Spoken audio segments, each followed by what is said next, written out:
One of the most important tasks we have as digital marketers is to extract meaningful insights from our data. The ability to do this well is what distinguishes the good from the great. Why?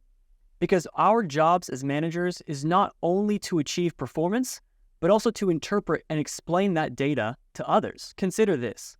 At the end of the day, we as PPC managers control only two things. We have targeting and bids. And that's it. And we can choose the keywords or product targets and decide how much we want to pay for them. So when it comes down to all the other data points and KPIs surrounding these two basic responsibilities, we need to be able to analyze and interpret the data to draw out actionable insights. To put it in simpler terms, what we are doing is storytelling. Especially if you are in a client-facing role or you're an in-house marketing manager where your boss effectively becomes your client, you need to be able to clearly communicate the data as a story that helps them make sense of all these complex metrics and KPIs. So what are the KPIs we're talking about? Well, for starters, we have click-through rate, conversion rate, CPC, AOV, and of course, we can't forget ACOS and ROAS. Now, we could discuss absolute figures like impressions, clicks, orders, the whole numbers. But for this section, we're going to focus on the ratios, things like click-through rate and conversion rate. So for this entire discussion, it's important to understand that these ratios require the context of absolute figures. No one cares about a 100% conversion rate if it only happened on one click. So keep that in mind. Ratios require the backdrop of absolute figures for proper interpretation. For this conversation, we want to focus specifically on percentages and what influences them. So think along with me. If your click-through rate decreases, how will you explain that to the client or your boss? Is it a good thing? A bad thing? Does it even matter? Why does it matter, or why doesn't it matter? To answer those questions, first ask yourself, what is click-through rate? It's simply clicks divided by impressions. So if click-through rate rises, that means either you increase the number of clicks or you decrease the number of impressions. Now that might sound a little overly simplistic, and it is. But until you consider that different ad placements on Amazon have vastly different levels of performance. For example, top of search placements typically have 20 to 50 times higher click-through rate compared to product page placements. So if you notice that click-through rate dropped on a certain campaign, the first thing to check would be the number of impressions. Did it change for different placements? If your campaign suddenly received 50% more impressions on product pages where click-through rate is lower, well, that would pull down your total click-through rate for the entire campaign. And this isn't necessarily a bad thing if increasing the number of impressions helped you maximize reach and drive more profitable traffic to your products. Now that is a much better story. Would you rather tell your client or boss that click-through rate just decreased and that's the end of the report? Or do you prefer to say that optimizations expanded our visibility on product page placements, which, although they have the lowest click-through rate, also offer the cheapest CPCs and therefore can drive a profitable return on ad spend with cheap traffic? Conversely, perhaps your click-through rate increased over a given period because you were raising your bids for top-of-search placements. You recognize that the performance was superior, and so you wanted to dominate those positions for keywords which are highly relevant to your category and effective in driving sales. Now, your CTR might have changed due to different types of ad placements, or perhaps you altered your keywords and began focusing on upper funnel keywords with a lower click-through rate.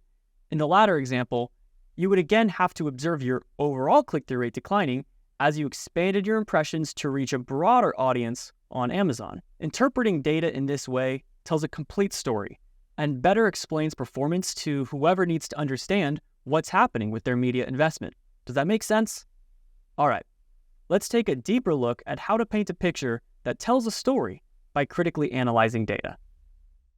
All right, so we're now talking about interpreting data, more specifically, telling a story through our data. So this is something that whenever I'm training ad managers, I always try to make it clear to them that it's not good enough to just tell your client in your reporting calls, your emails, oh, click-through rate increased or decreased, CVR decreased, CPCs increased, and this is our ACOS. That's not a good report.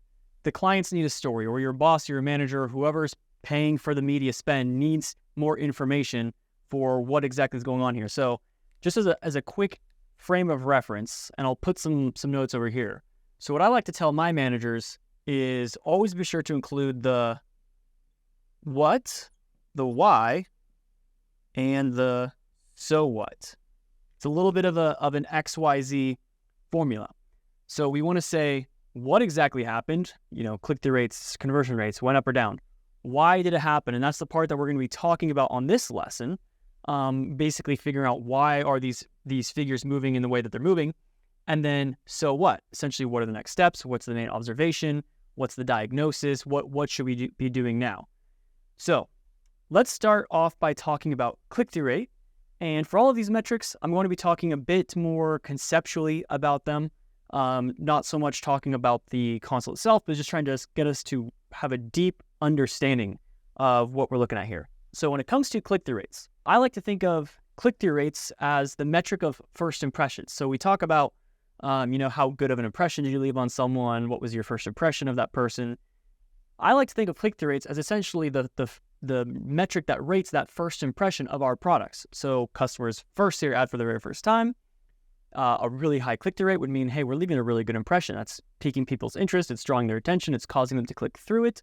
Whereas a really low click-through rate means people aren't the reviews are bad, or the pricing's way off, or the image is off, and people aren't interested. However, there's a lot of other stuff that goes into click-through rate that in order for us to really properly understand this why component of why click-through rate's increasing or decreasing, we have to have a pretty firm understanding here. So, as we kind of mentioned in the introduction to this lesson, one of the biggest things that's going to have an impact on that click-through rate is going to be those placements within the platform. So you always want to be keeping an eye on that, because your click-through rate might have decreased simply because your number of impressions increased in certain areas of the platform that typically have lower click-through rates. But there's a couple other things that we do want to keep in mind. If let's just assume, for the sake of the simplicity of everything, let's assume that the placements stayed the same, nothing changed with the numbers of impression allocations, all that.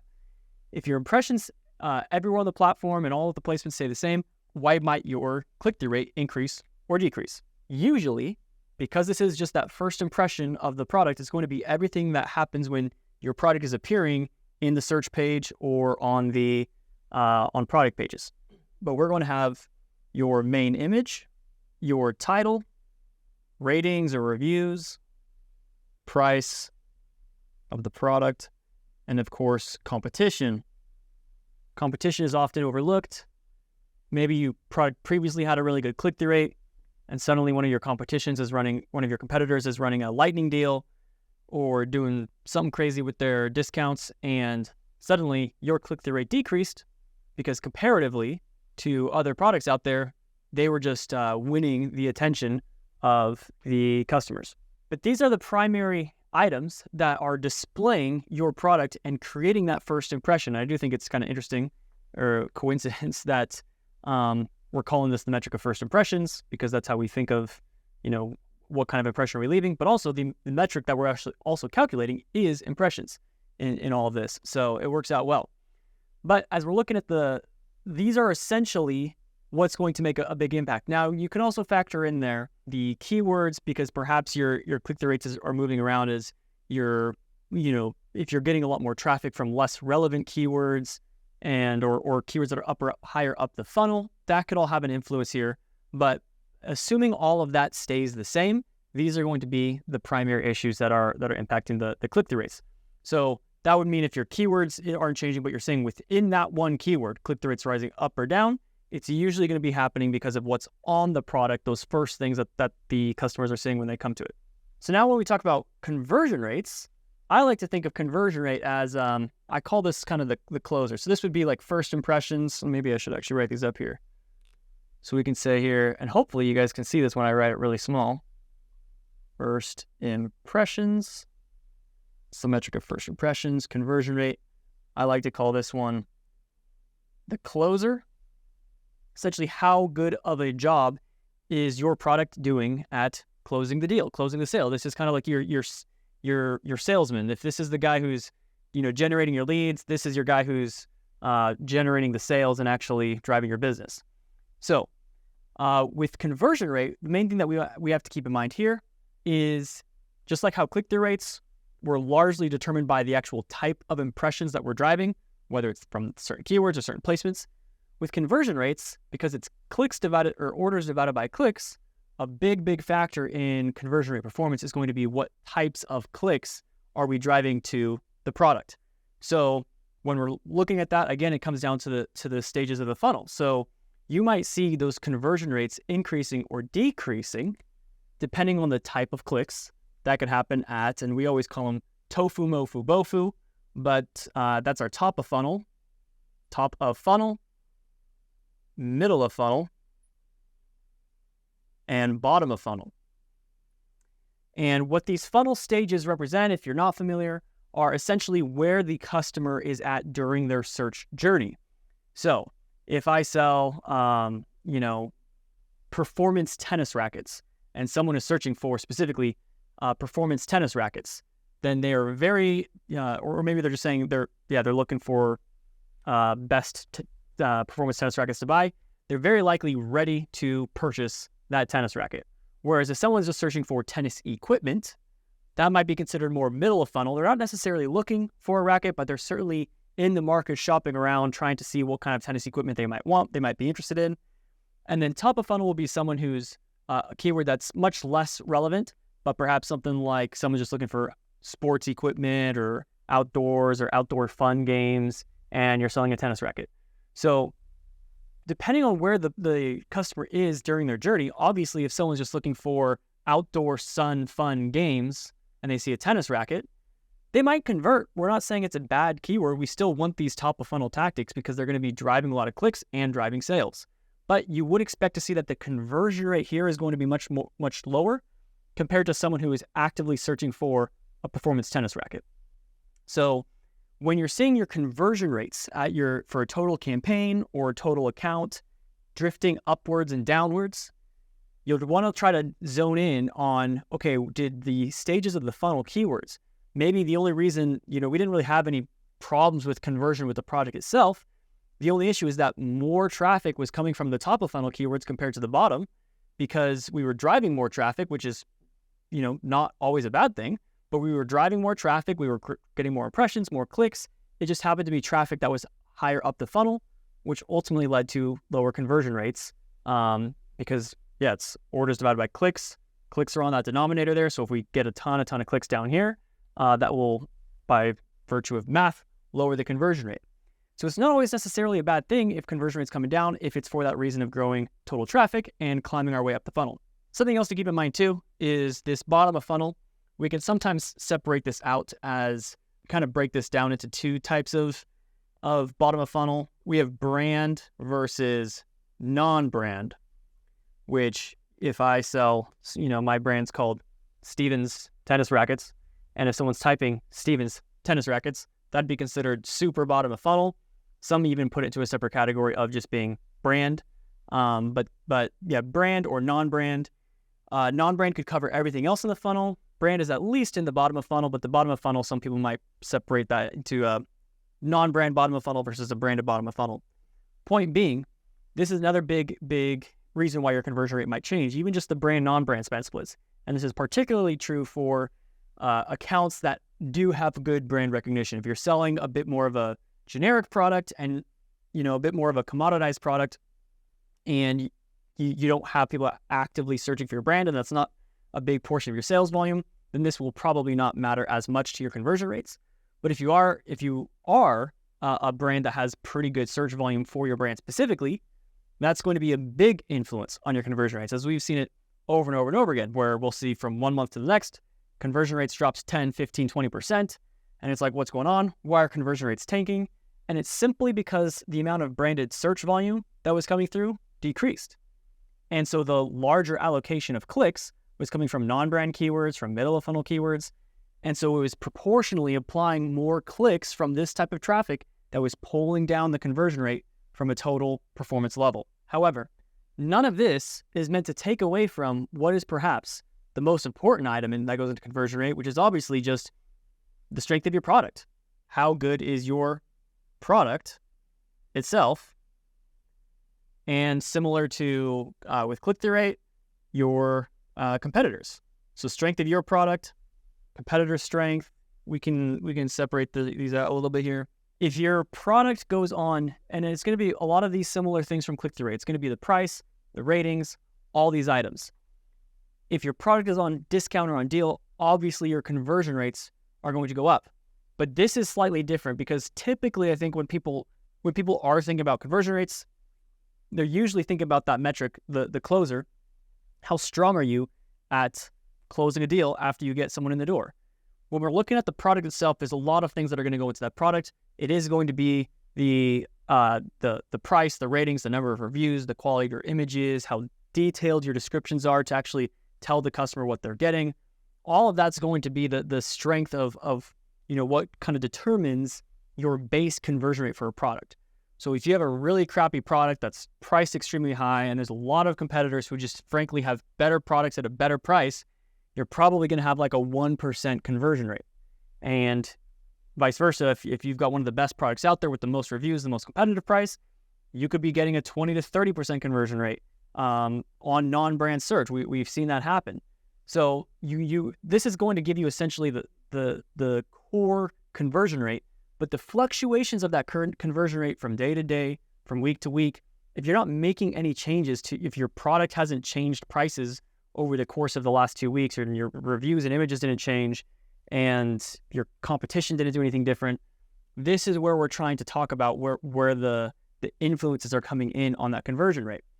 And then, of course, there's always going to be macro trends, which have become increasingly more of an issue, especially ever since 2020. We've seen each year, sometimes each month, just the shopping behavior on Amazon will change. And so if we're actually getting a little bit deeper understanding into macro, we'll talk later on about a few different tools that you can use.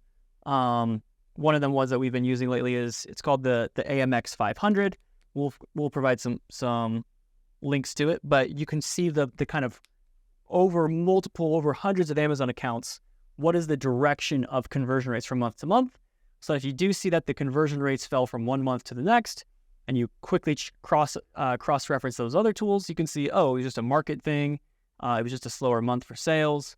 Or if everyone else's conversion rates went up and yours were the only ones that went down, then next you need to know, did anything happen with my product? Did anything happen were my competitors running deals that were causing us to lose traffic or lose clicks? And if that's not the case, then you can know, okay, it probably happened from the type of clicks that we were driving. So now switching over to CPCs, I like to call these I'm wondering if I can abbreviate this anymore because I'm running out of room, but the cost of doing business. Amazon is very much a pay-to-play game, and especially as nowadays over 50% of sales for most sellers are coming from ads, it becomes increasingly important to manage the cost of our sales and managing that. So CPC is essentially just the cost of doing business with Amazon. If you want to get your product exposed and get impressions and get clicks and get traffic to your product so you can drive sales, you're going to have to pay. And so a lot of people, I think, unfortunately, don't really understand CPCs and how to control them and everything that goes into effect. So let's try to break down a few of the components that go into, let's say, actualizing what your CPC is.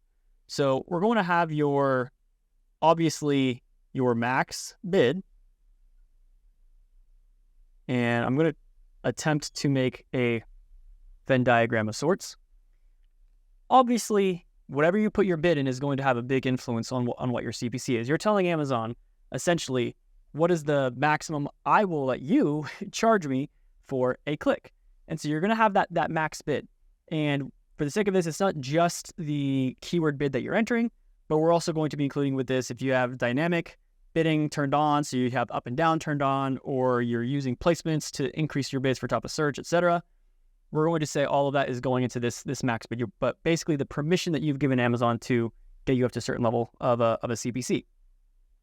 And then there is what we would call, I call it market price. I think that's a good one, but you could say competitors' bids, but I'll just say market price. And we'll try to loop this in here as well. So the market price is essentially, because Amazon is a second price auction, if let's just say I'm willing to bid $2, but the second highest bidder is only willing to bid $1, Amazon will actually only charge me $1.01, only 1 penny more than the next highest bidder. So the max bid is not one-to-one correlated with your CPC, because you might actually be able to get a slight discount based on the market price. And then the third factor here is what we would call I guess Google calls it the Google Ad Quality Score. I tend to call it the keyword to product quality score. To product, we'll just say QS, quality score. And we'll also try to connect that. And this is essentially just how relevant is your product to this keyword on which you're bidding. Because if your keyword is, again, let's say if I'm selling those tennis rackets, let's say I'm bidding on tennis balls, because I'm thinking, okay, that's a middle top funnel keyword. So when people are searching for tennis balls, and I'm trying to sell tennis rackets and promote my tennis racket, I don't have the SEO or I don't have as good of a conversion rate compared to some of the best people who are actually selling the tennis ball equipment. So my product relevancy to that keyword and my quality score isn't going to be very high, which actually means Amazon's going to charge me a slight premium on my CPCs in order to gain that visibility. And that makes sense, right? Because otherwise Amazon, they want to maintain some level of a good customer shopping experience, and they already have a search engine that's meant to put the products in and near the top of search that are the most relevant after they factor in all of their conversion rate data, click-through rate data, and SEO and indexing, all that kind of stuff. So if there's a product that's highly unrelevant, and for some reason they're like it's not a competitive keyword, people aren't bidding a lot, Amazon doesn't just want people to just go in and just, throw a bunch of cheap bids everywhere to throw their products in as many places as they can, and then create a horrible experience for shoppers as they're searching around, constantly seeing things that aren't relevant to what they're searching for. So Amazon does have that component in play as well, where basically if you're trying to get outside of your bounds, Amazon's going to charge you a little bit of a higher premium on those CPCs. So if you're selling tennis rackets and you're bidding on a keyword for tennis balls, you will likely see a higher CPC for your tennis racket product versus if maybe you also have tennis balls and you could have been selling those, and you might see that for your actual tennis ball equipment, you do see a more affordable or a cheaper CPC even if they have the same bid. So and you can do this with any kind of experiment. Take two products in your account and you can see that you can give them the same bid. Obviously the market price, we're assuming that's not changing during this time, but for two different products that you have, and even different product pricings and all that kind of stuff, Amazon's going to charge a different suggested CPC for different products at different prices, different levels of relevance. So right in there is essentially going to be what your CPC is at the end of the day. It's actually determined by how much you're bidding, what the competition is bidding, and how relevant Amazon's determining your product is compared to the keywords that you're going after. The final item here is ACOS and ROAS. So we could actually add ROAS up there. And these are supposed to be two different colors, and I can't remember which one's which color now, but we'll do one of them's green and one of them's yellow, but they look the same to me from this angle. But this is essentially just our efficiency.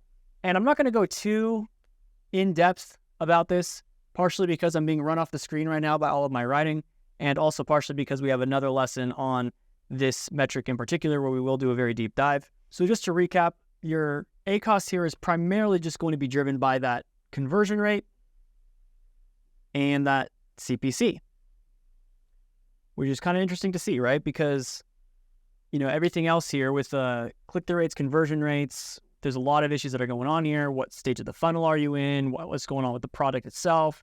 With cost per click, we have all these issues going on.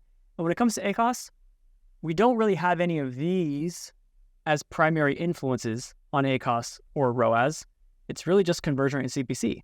These are the only two items we're looking at. Maybe the CPC is fine, nothing happened there, and it was only conversion rate. You can now narrow it down and start troubleshooting through this.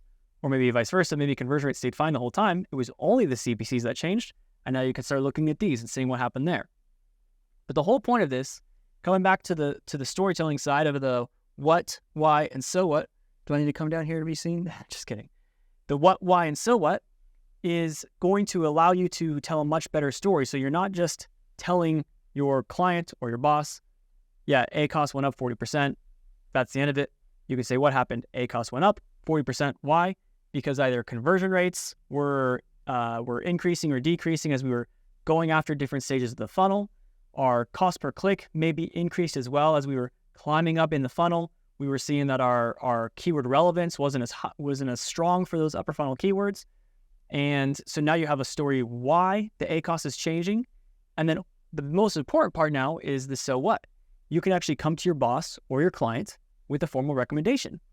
Perhaps and you can also decide on which front do you want to fight this battle of rising ACOS. Are you going to try to fight it on the conversion side or on the CPC side? If your decision is to go with the conversion side, maybe you're saying we're going to have to run some deals to help improve the strength of our product against our ever-increasing competition and the more difficult macro environment. Or perhaps you're going to say, you know what, these upper funnel keywords are really expensive. And so you're going to try to fight this on the CPC front and balancing that spend. So you say what we should do with these upper funnel keywords is either we're going to segment them out into separate campaigns where we can have a little more control over the investment levels through our campaign daily budgets.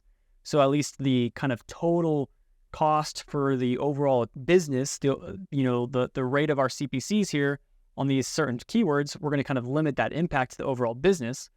Or you could just say that you're going to actually reduce your bids on those keywords. And you're going to, rather than paying, $2 for a click, you're going to say our affordability range is only $1. So we're going to, willingly give up some visibility there in order to maintain those margins. Another option is you could try to improve your SEO on those keywords, those upper funnel ones, start including those in your product titles, see if that wins you a little bit of a better discount on those CPCs. But you can see now, after you understand all of the elements of what's actually moving the needle on each of these metrics and how all of that kind of pours into, at the end of the day, how many sales you're driving and at what efficiency, you can come up with a much better action plan, which you can deliver and be a much better manager who's not only able to break these data points apart, think critically through them, identify where the issues are, but you can also craft the data into a powerful story and paint that picture so that everyone else on your team can also understand what's going on and what we need to do to solve those problems. So I hope that all makes sense. In a couple lessons, like I said, we'll do a deeper dive on ACOS in particular and see how we can actually really break that component down. So we'll see you on that.